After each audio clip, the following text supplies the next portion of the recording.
For the majority of my adult working life, I sat behind a desk at IWU collecting on bad debt. My job description pointed me towards words like money and accounts and debts and aid and bills and warning. However, the words I took from my time at IWU were of a much different kind of list. As I walk the streets of Kampala, wondering how the call of God on my life might pierce into this culture, I am astounded by the words from my past. My time from Indiana Wesleyan imprinted words like excellence, integrity, purpose, achievement, worship, hope, and future.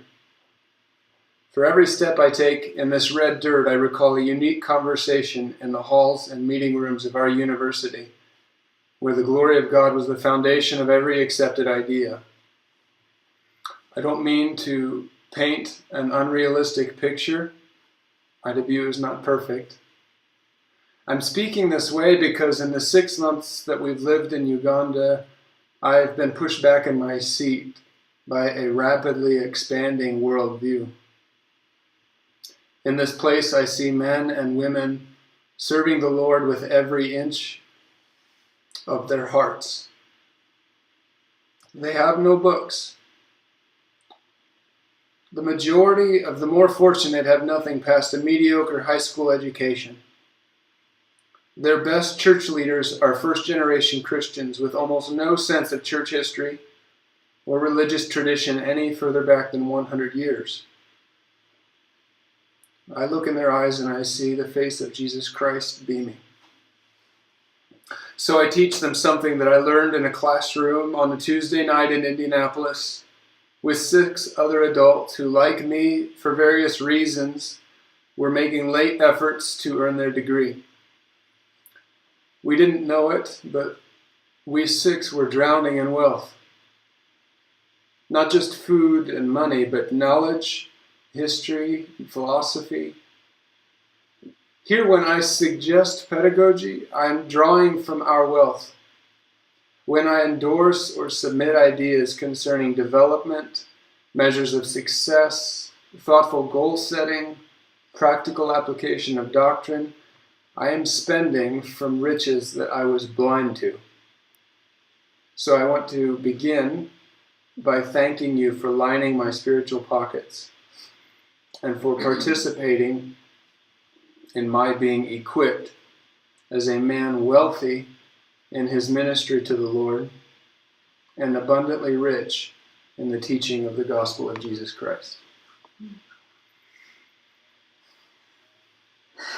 Well, let me pull myself together a little bit here. I'm Jade Metz. I enjoyed meeting a lot of you last year at chapel. You guys were very generous to us in your encouragement and affirmation of the call that God had placed on our life. My role here is to love the orphan and vulnerable women, and really anyone who Jesus puts in my path. But a big difference that I've noticed here in Uganda, as opposed to living in America, is just the sense of community. If I want to go buy some produce or if I ran out of diapers, then I'll just walk about half a mile away from a local shopkeeper. If I want some ice cream, it's not as good as in America, but it's still good. It's still It's not Ivanhoe's. Yeah, it's not Ivanhoe's. It's still good. Then I walk and meet people along the way, and so here having community is a lot easier because of the nature of life here. You walk places, like I said. At church, it lasts about 4 hours. Or sometimes 3. If it's raining. If Nathan's preaching, then it lasts about an hour and a half because he's still used to the American church setup. So we've learned patience and we've learned community a lot here.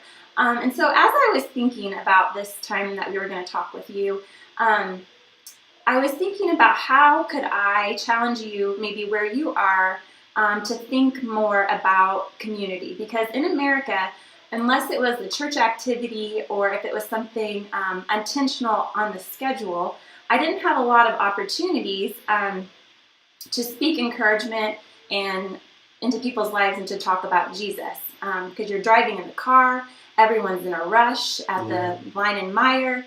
And so what I have learned is that although it's easy here to be in community, it takes every ounce of humility and vulnerability for me to have those conversations, just because I'm not used to the culture. I don't speak the same language, although I'm trying slowly.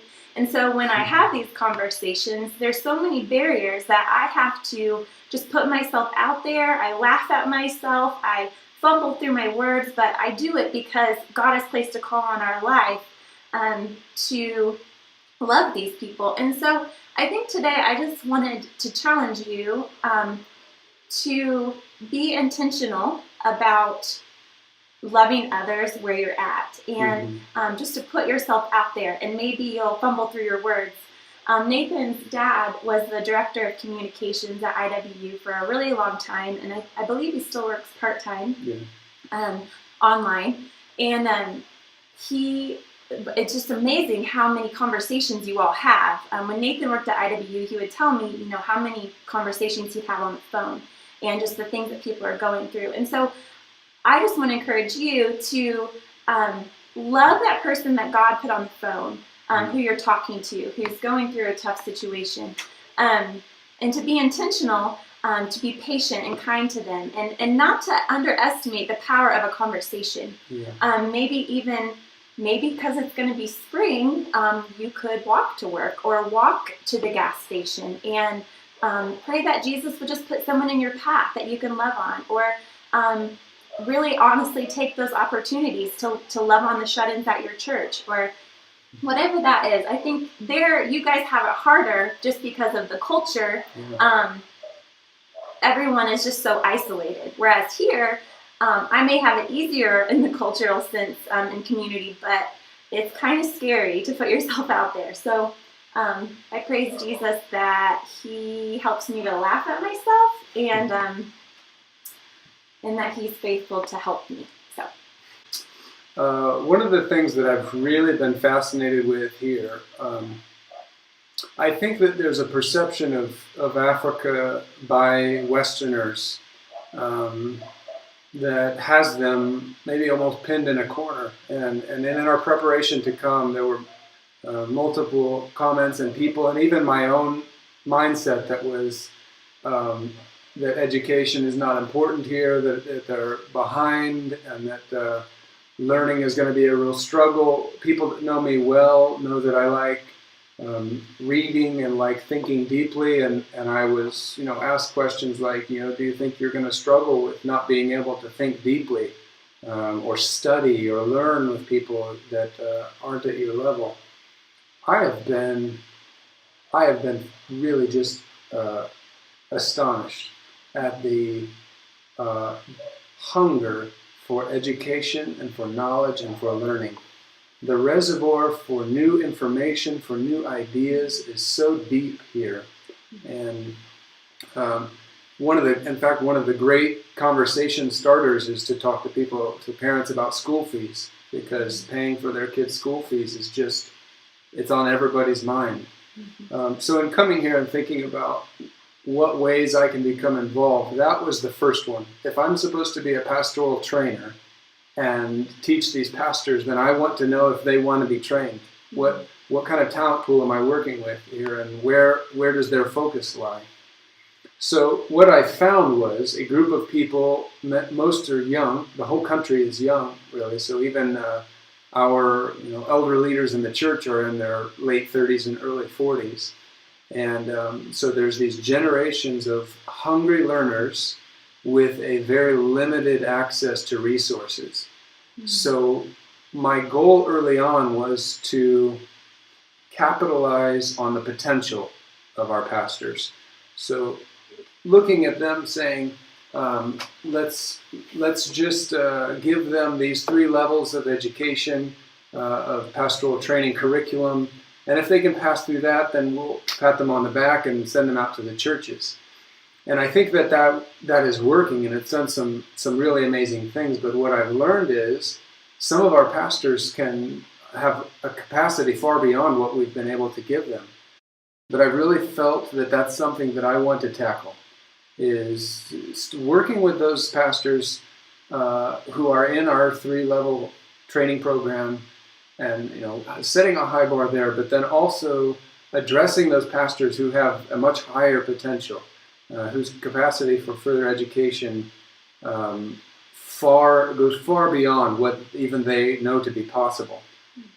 So there are bright minds here that are smothered by a dimness of options. What I'm finding is that because those options are dim, it requires of me a creativity and a persistence to help them catch up. As I have looked at that and tried to be creative, tried to be persistent, I've gone out to the village, and when we say the village, it could be any village. Sometimes we word it that way. But so when I go out to villages, because we live in a city of 3 million people, so we don't live in a village. No, we do not. We have a brick house. Yes. And have fans blowing a lot. It's a metropolis. In the village, we might not have electricity. No, just cows. Cows to keep us cool? Well, anyway, go ahead and keep talking about your pastoral training. So there is an admiration for the missionary here that still exists. And when I go to the village, the way that I'm treated there, it's taken me a while to get used to it. Because there's a special white plastic chair meant just for me. I'm a special guest. I'm served first, all the food. I'm treated differently. And I just get this sense that they're hanging on to every single word that comes out of my mouth so that they can go back to their smaller village and tell everyone about what the missionary said to them. And I'm not used to that pressure. In fact, when I look at the potential of this generation in this country, and then I look at how much they love God and what opportunity they don't even know about that I can give to them, I am completely overwhelmed with inadequacy. That here is a generation of people that are, in the greater sense of what the world is doing, are ignored and forgotten. And I get questions from them about, what do Americans think of this? And when this was happening, how did they feel? And I don't know how to tell them that most of the Western world doesn't even know that happened. That they are isolated and cut off. There are ideas that our part of the world has known about for thousands of years that are completely new to them. In fact, I couldn't even believe that recently someone told me that the wheel was not introduced to this part of the world until about 150 years ago. And I laughed. I thought he was telling me a joke. But that gives you maybe a little picture of what's happening and what I'm dealing with in the church, is trying to find how do we reach the potential of these who have no access, don't realize that there is anything more.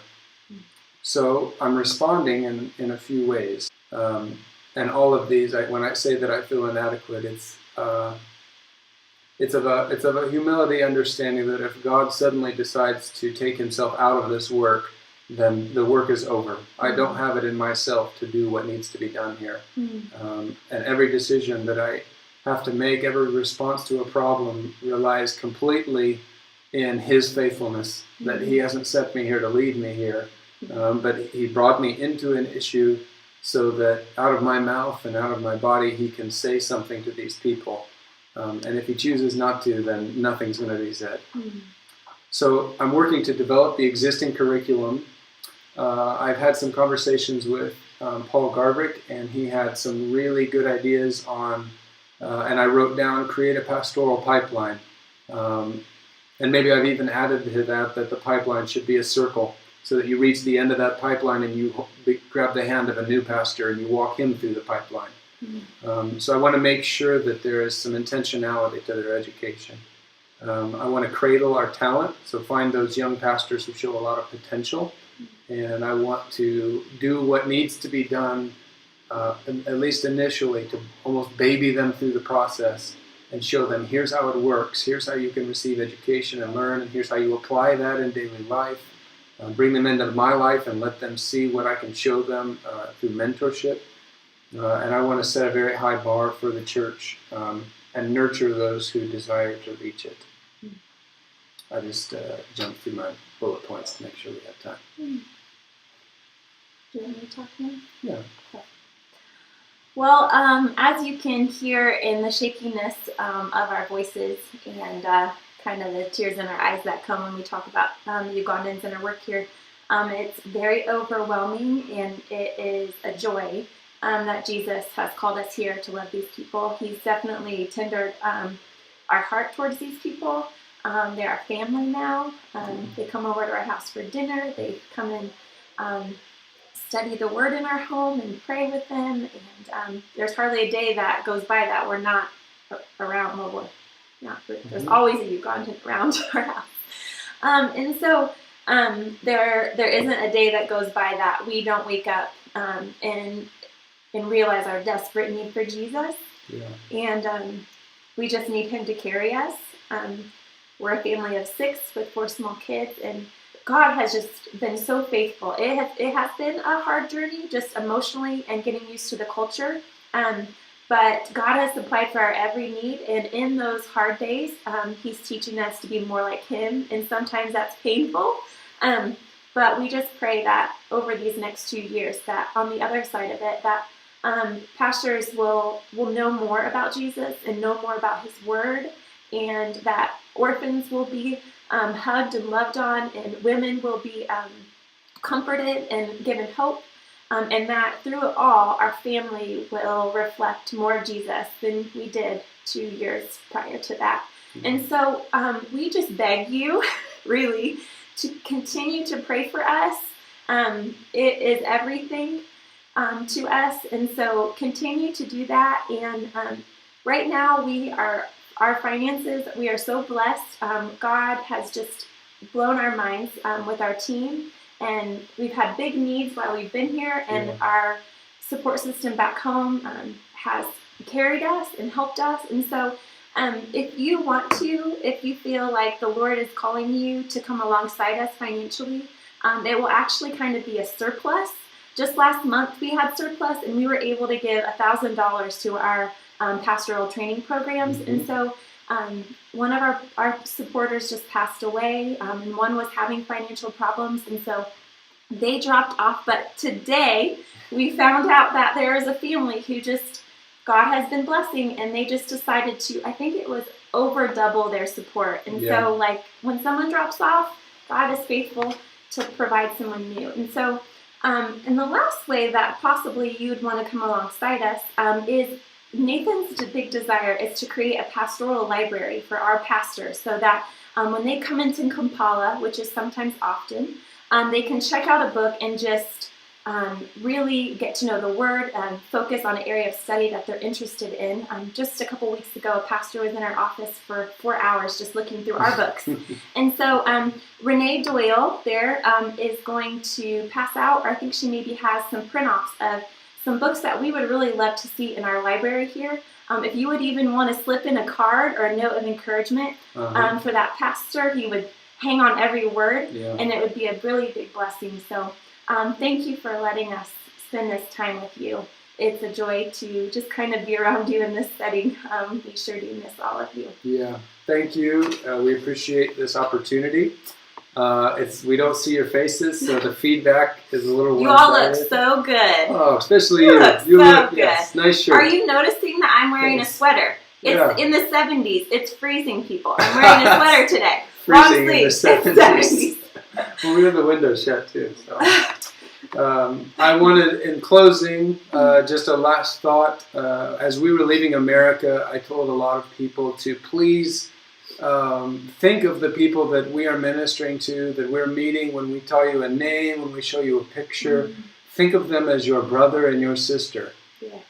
I can tell you from the time that I had spent with them that God knows these people very well. And when we get to heaven and you meet them for the first time, God will not. He knows them already. And so I know that they're a long way away. I know that cultures are different. Some of you, most of you, maybe never ever see them until glory. But when you pray for them like you pray for your family. Because that's exactly who they are. So I don't know what we're supposed to do to tell you that we're done. I have no button to push. So we can just walk away and leave the computer sitting here. I don't know. But that's it. That's it. That's all we had. Bye. You wake my love. You renew my strength.